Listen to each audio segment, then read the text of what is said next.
Hi, my name is Kate and I'm here today to talk to you about motion and dance in ritual and ceremony. Yay. Okay, for those of you that don't know me, I like to dance. I do a little bit of dancing here and there, and I enjoy incorporating movement and dance and sometimes a little bit of theater into my rituals. If you've ever been in one of my rituals, you've probably got to enjoy some of that. So let's talk about dancing in ritual. So if you look across cultures all throughout history, it's pretty much a universal theme that there is some form of dance and or music that is used during any sort of ceremony or ritual. Of course, we don't have a whole lot of written records for this sort of thing. However, there are records that go back to 4000 BC in the pyramids of Egypt. Pharaohs used to have dancers come in and entertain their guests, and it's all marked out on the walls within the temples and the pyramids. And it was an interesting thing for me to find when I was researching this, because I didn't realize that that was actually a thing. I also found out that the particular class of people that were used as musicians and dancers did not mingle with the royalty. They were their own separate social class altogether, and apparently the royal people did not do a whole lot of dancing. That was all left to the people in the lower ranks. However, if you look today, you can find instances of ritual dance that have survived. For instance, the Turkish whirling dervishes, that was the Mevlevi order of Sufi, which was begun by Rumi 750 years ago, although there is some evidence that suggests that the whirling that they do in that particular sect was started about 1,000 years ago, and that Rumi borrowed it from that and included it into his worship because that was how he felt closest to Muhammad. And from what I understand, it's a pretty elaborate ceremony. There are 4 parts to it. Altogether, they end up celebrating the birth, death, and rebirth of body, mind, and soul.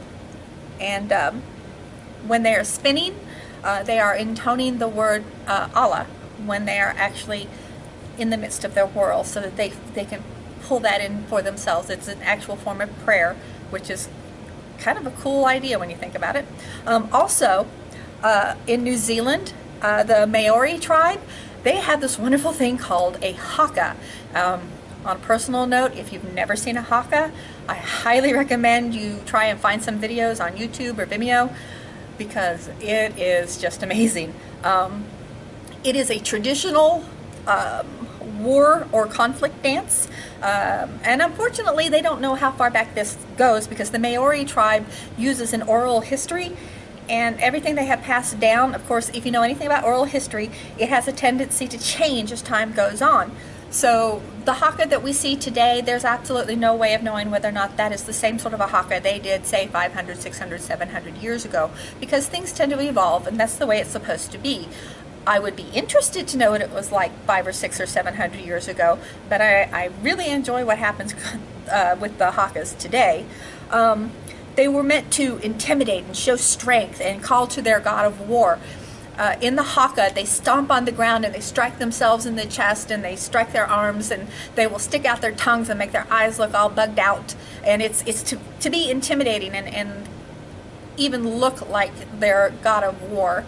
And as they have evolved with the haka, they've gone on to be more of a motivational thing in some instances. Like if you watch rugby at all, the New Zealand team does a haka before every match. That's a pretty impressive thing to watch as well.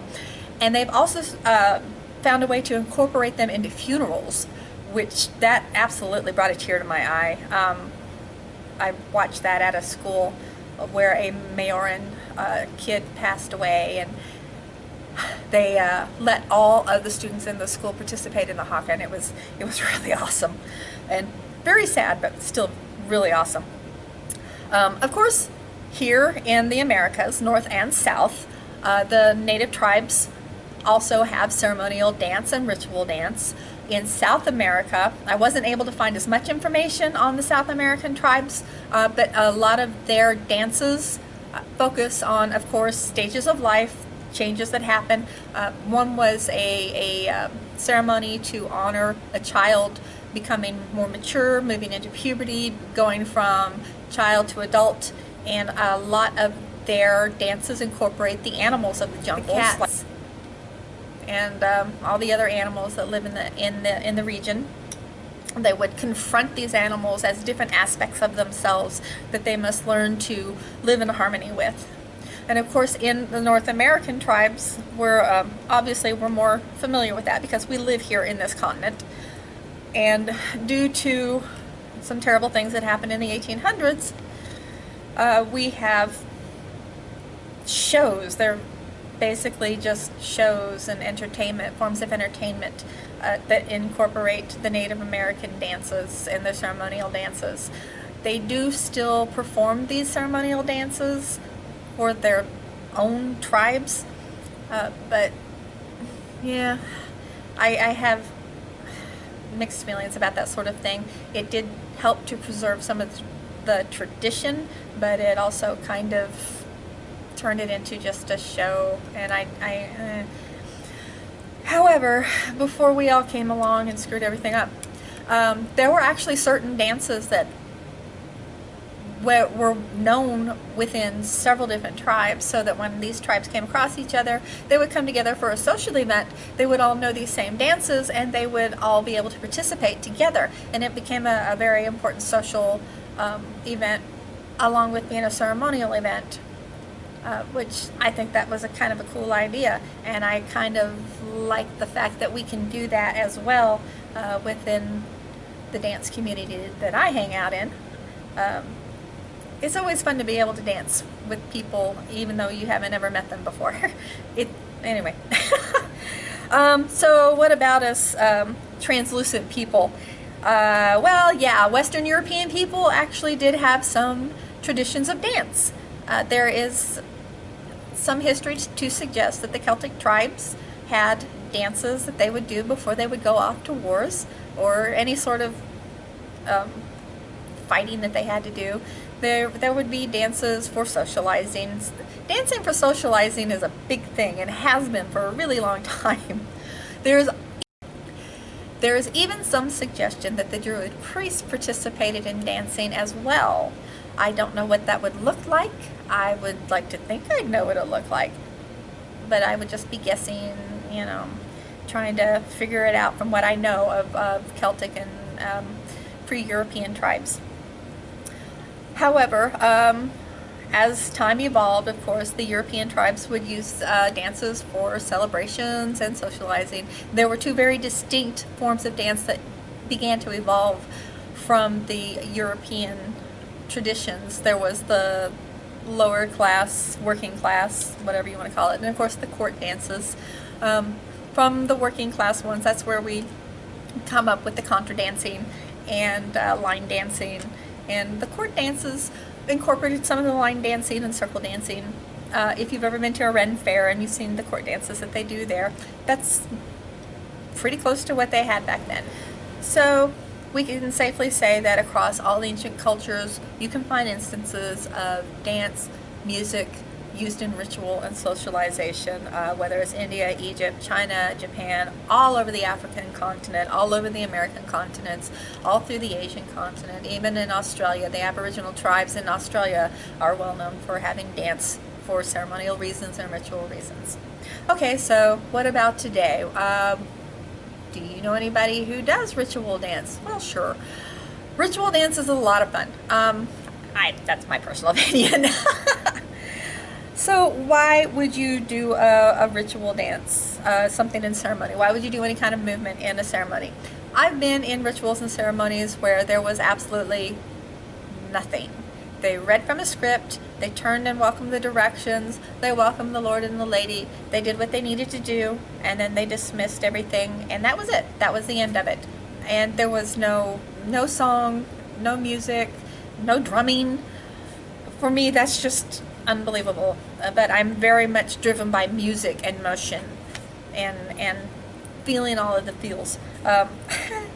So there's a lot of survival of the traditional dances for ritual, such as we just discussed with the Maori tribes and the Turkish whirling dervishes. So there are some new uses that can be thought of for dance and ritual. Why would you even want to use some sort of movement? Well, obviously, first of all, you're going to raise a lot of good energy that way. I don't know anybody who is upset after dancing. I always have a good time with it. I know that most people are generally pretty happy and uplifted and more energetic after they've been moving around. There is scientific evidence to back up that when you move, you do raise your energy level. So it would only make sense that in a ritual setting, if you were to have some sort of a circle dance, even if it's just a side-to-side step around the circle, you're going to be able to raise more energy that way.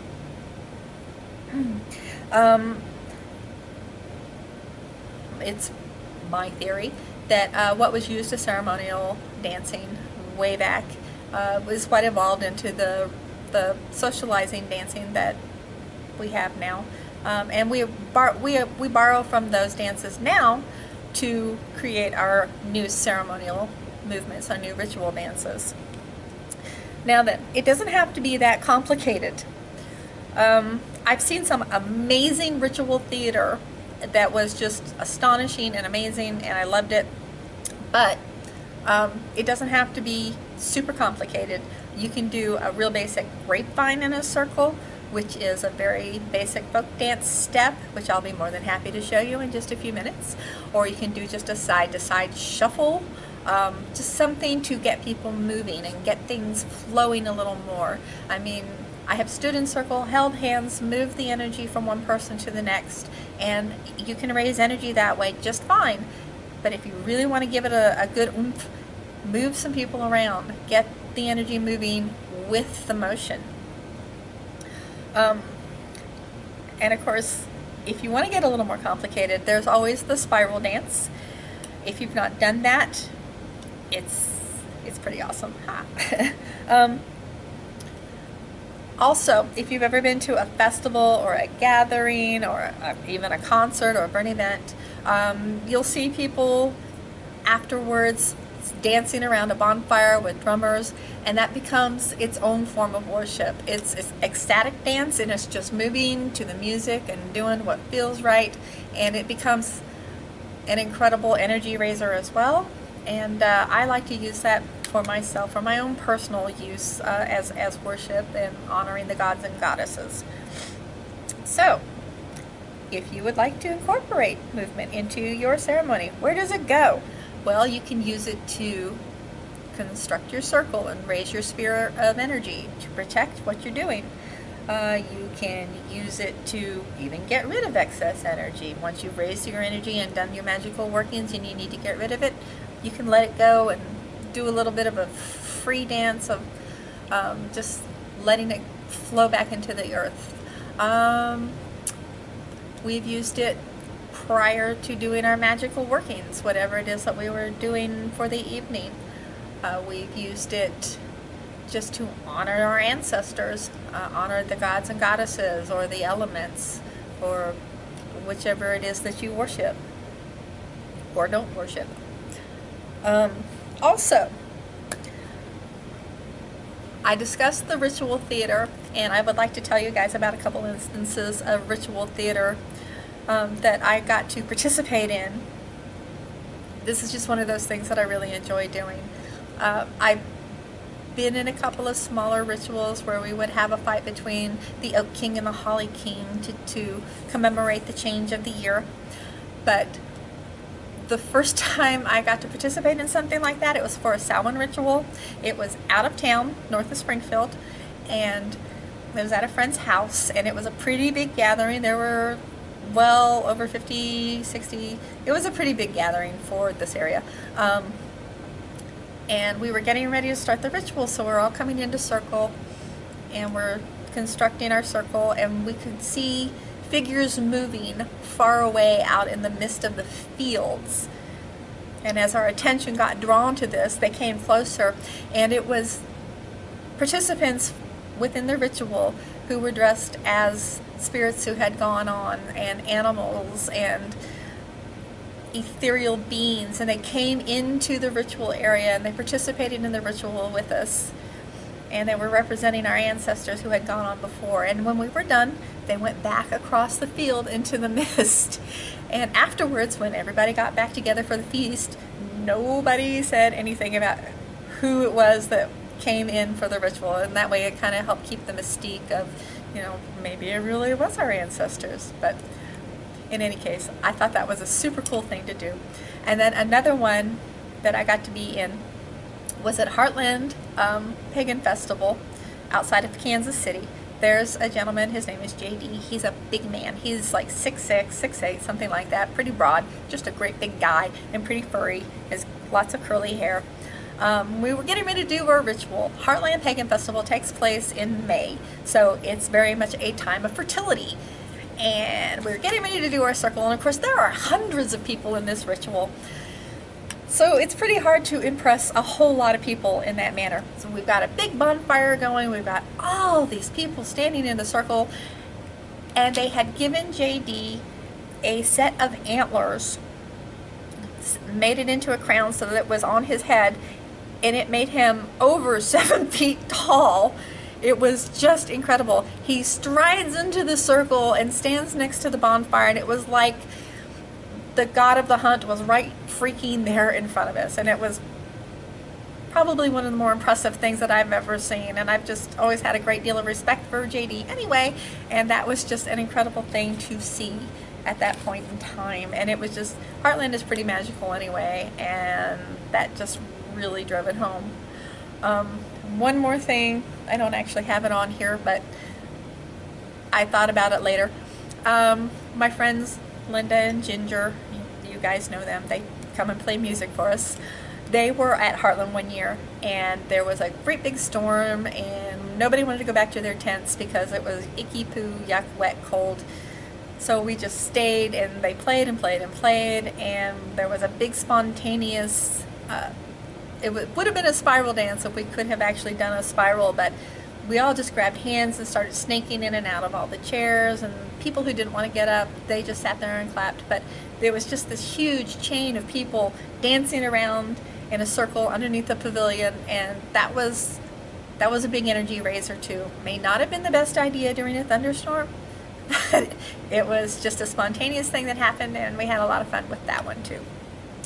Now, finally, not everybody is up for dancing or moving in a ritual, and that's fine. I understand this. Not everybody is physically capable of doing it or feels comfortable doing it. If that is the case, that's fine. Let them have their time to do what they need to do for raising energy. But in the long run, I enjoy moving, doing something, getting my energy up, getting it flowing throughout the entire circle, feeling that energy build as we're moving around in the circle. It's my preferred way to raise energy. Even when I'm dancing with my friends and dancing in my troupe and working with everybody in that regard, we tend to raise a lot of good energy. If you're in a bad mood when you walk into our studio, you're rarely in a bad mood when you leave. Even in the classes that I teach, people can come in and be grumpy and have had a really bad day. Dance can help bring that good energy back into you, and that's why I like to use it for ritual. And I think that that's why our ancestors probably found that it was a really good way to raise energy, socialize, celebrate their ceremonies, honor their gods and goddesses. And I'm grateful that it's passed down to us, and I hope that someday you will find a way to share it with your people as well. Now then, allow me to show you what a grapevine is and how easy it is just to incorporate this into your ritual. Hi, okay, it's me again. So, a grapevine, you probably already know how to do this. You probably did it when you were a kid and didn't think anything of it. You've probably done it in any number of places, say your school, if you're in a Girl Scout troop or something along those lines. It's a very common step. This is called the grapevine, okay? You go over, You go open, you go back, you go open. Over, open, back, open. And if you do that, everybody holds hands, you go dun, dun, dun, dun, dun, dun, dun, dun. It's a great way to just get around the circle. You can sing or chant, whatever you choose to do. And that's a really good way to just get movement involved. If you don't feel like you're going to be that coordinated, you can always just do the good old-fashioned side to side. Hey! Other than that, it really doesn't have to be that complicated. Just do something so that you're moving and getting that energy up. God, I sound like a cheerleader, don't I? Anyway, so that is using movement and dance and ritual and ceremony. It's been around for a while.